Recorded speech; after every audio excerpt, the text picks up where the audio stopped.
Bonjour à tous, on se retrouve pour une nouvelle position et ici on est en finale, dame contre tour et deux fous, plusieurs pions pour les blancs, 4 contre un seul pour les noirs, mais un pion pas assez dangereux quand même ici avec la paire de fous aussi, un fou qui peut venir contrôler la case de promotion. Alors il y a des pions blancs aussi dangereux chez les blancs quand même, hein, avec le pion G7 très avancé. La dame qui pourrait venir directement créer des menaces de mat. Bon, il n'y a pas d'échec, donc le coup forcé c'est évidemment la menace de mat. Bon, il n'y a qu'une seule menace de mat apparemment, c'est dame F6. Hein. Donc bah, il faut l'envisager, c'est quand même une menace assez forte. Hein, pas évident à parer, il y a plusieurs mates d'ailleurs. Hein. Il y a dame F8, il y a dame F7. Donc les noirs sont un peu obligés de faire des échecs de leur côté et pousser le pion certainement en G2 pour faire échec. Et dans ces cas-là, évidemment, il faudrait bouger le roi. Alors logiquement, on devrait le mettre en G1. Mais pourquoi pas le mettre en E2 dans l'idée, s'il fait dame, on le mate. Promotion cavalier pour faire échec, ça doit pas être très suffisant. Le roi va bouger, quoique, hein, à voir. Hein.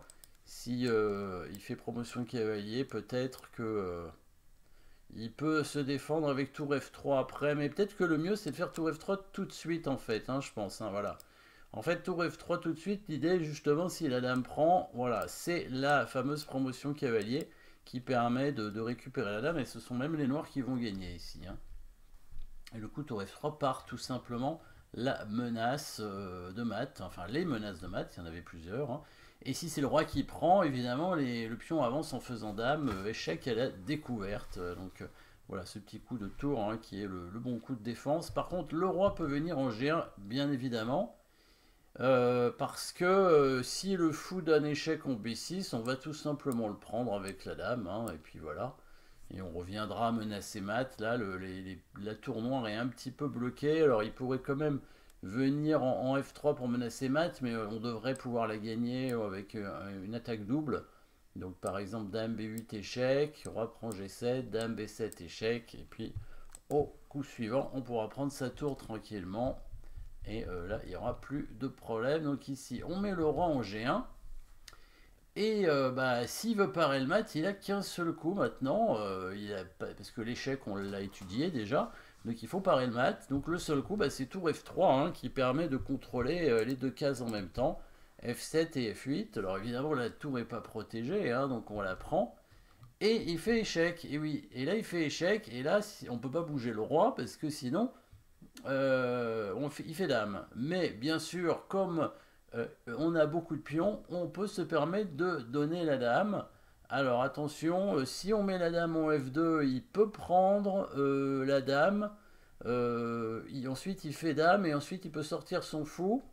Il va pouvoir bloquer les deux pions passés. Et alors, si on met la dame en F2, hein, il prend, on reprend, il fait dame. On prend la dame, il bouge son fou, et puis là, il va pouvoir prendre les pions en G7 et en G6, et a priori, il devrait revenir ensuite avec le roi pour bloquer les deux pions. Hein. On n'a pas le temps d'aller à dame. Donc il faut mettre la dame en E3 ici. Ouais, parce que maintenant, s'il prend la dame, on reprend avec le pion, et après, on est tranquille, son fou est bloqué, on peut aller à dame tranquillement avec le pion. Mais là, les noirs sont malins, évidemment. Et oui, c'est connu, hein, l'adversaire est toujours malin. Vous avez peut-être trouvé... Alors là, c'était l'introduction, hein, les 4 premiers coups, là. Enfin, les 3 premiers coups, les 4 premiers coups, et on arrive au quatrième pour les noirs. Et voilà, le coup de défense, vous l'avez trouvé, évidemment, le coup de défense avec les noirs. On ne prend pas la dame, parce que sinon, le pion blanc à 2 va aller à dame, le roi noir est trop loin. Qu'est-ce qui reste? Si le roi blanc prend le pion G7, bah, la dame prend le fou, c'est fini aussi. Et oui, le fou va bouger sur quelle case? Et ben, il va se mettre sur la case en D4. Et oui, parce que qu'est-ce qui se passe si la dame prend? Et ben, c'est le pat, hein, le roi qui ne peut pas bouger, et le fou non plus, d'ailleurs, le pion, tout est bloqué. Et oui, c'est le pas, donc la dame ne peut pas prendre le fou, sinon on ne peut pas gagner. On a vu que la dame ne pouvait pas venir en F2 tout à l'heure, donc ça veut dire que le pion va avancer, mais où va-t-il avancer? Alors, si on fait A4, il va revenir avec son fou en A7, on fait A5, il revient en D4, Il vient en A7 parce que, en fait, si on prend le fou, c'est patte aussi. En fait, il va faire des allers-retours entre ces deux cases. Et le problème, c'est que si on avance le pion jusqu'en A6, quand le fou est en D4, après, on pourra pas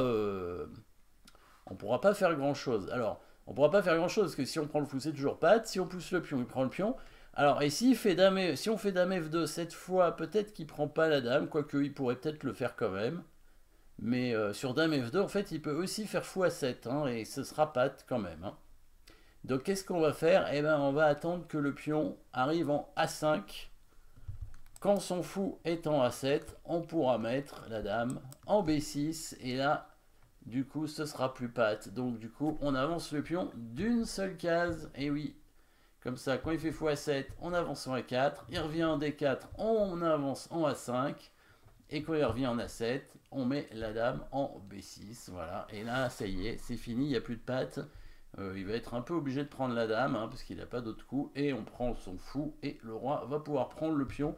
Donc petite pointe, hein, le pion qui avance d'une seule case. Évidemment, ici, si on prend le fou, hein, on a compris que c'était patte, encore une fois. Hein. Donc on ne peut pas prendre le fou si jamais on défend le pion G7. Et lui, bah, il peut rien faire d'autre que des allers-retours. Et à la fin, voilà, on peut bloquer son fou avec la dame. Hein, et du coup, maintenant, s'il prend la dame, on prend le fou. Et évidemment, il n'y a plus qu'à la dame, il n'y a plus de patte dans cette position.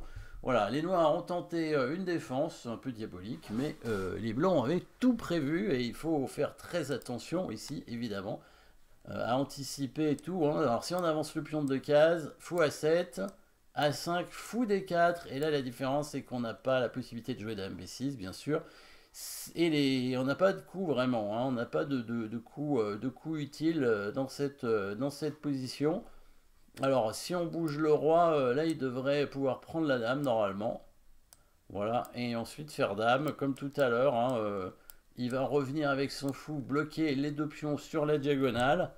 Le roi blanc n'a pas le temps d'arriver. Le roi noir va pouvoir prendre les deux pions et revenir bloquer les pions. Donc ici, ça ferait nul, en fait. Dès qu'on bouge le roi, il a la possibilité de prendre la dame, parce qu'il libère son fou, en fait.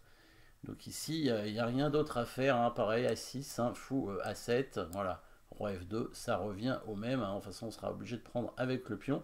Évidemment, si on pousse le pion D4, il le prend, hein. Si on fait D4, il prend le pion comme ça, et bah là, il attaque la dame cette fois, hein. Donc on va être obligé de prendre, et c'est pas directement.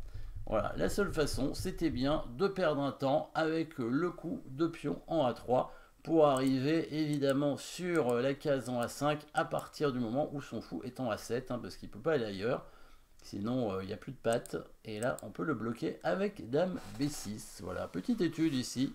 Merci d'avoir suivi cette position. N'oubliez pas de vous abonner, et à très bientôt.